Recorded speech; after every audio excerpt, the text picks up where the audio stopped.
What role can a healthcare professional play in addressing the emotional impacts of urinary incontinence on their patients?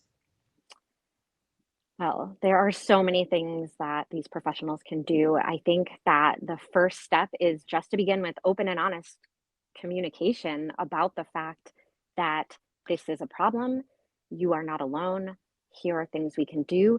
And even just the simple question of, are you experiencing urinary incontinence? I think that is something that is just not addressed. I mean, I had my first child 11 and a half years ago, and it wasn't the dark ages. It was in New York City at a prestigious hospital, and yet I had no idea about it because nobody had discussed that aspect of postpartum care. And so, these are the questions, the statements, the concerns. Let's preemptively address it and get them to begin these conversations. Holistic care, we don't need to jump to the most aggressive treatment. We can start with a conservative treatment and just seeing and getting the patient buy-in so that they can see what they can do in order to change and help.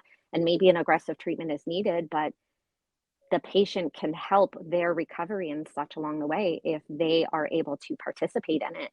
And just the understanding and of incontinence can help with the treatment, and therefore we're going to have more compliance with their treatment if they have the buy-in. So with us recognizing their emotional needs and their willingness to participate in their recovery and in their care can then dictate the path that can be taken in terms of how we can help them.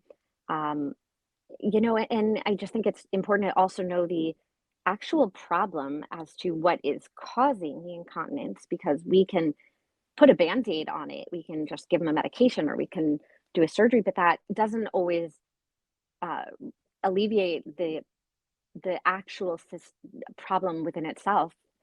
Um, so I also know, and it has been shown that if we can address this early, and why wait until it is a huge problem for the person, if we can address it early through this communication and just bring their awareness to it, we can reduce healthcare costs, which is oh so boggling in my mind. Like it boggles my mind how we are going to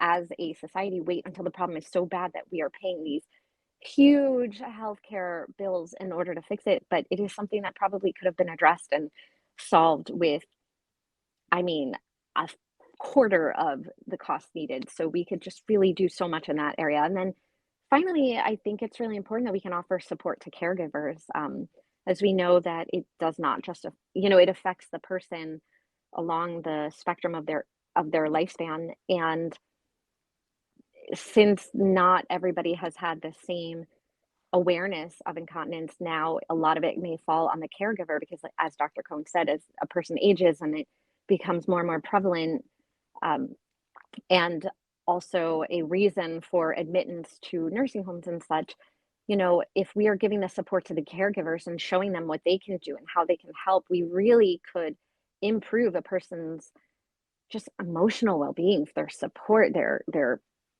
mental health in terms of it. I mean, because we know that everything and all of this will suffer due to just due to incontinence.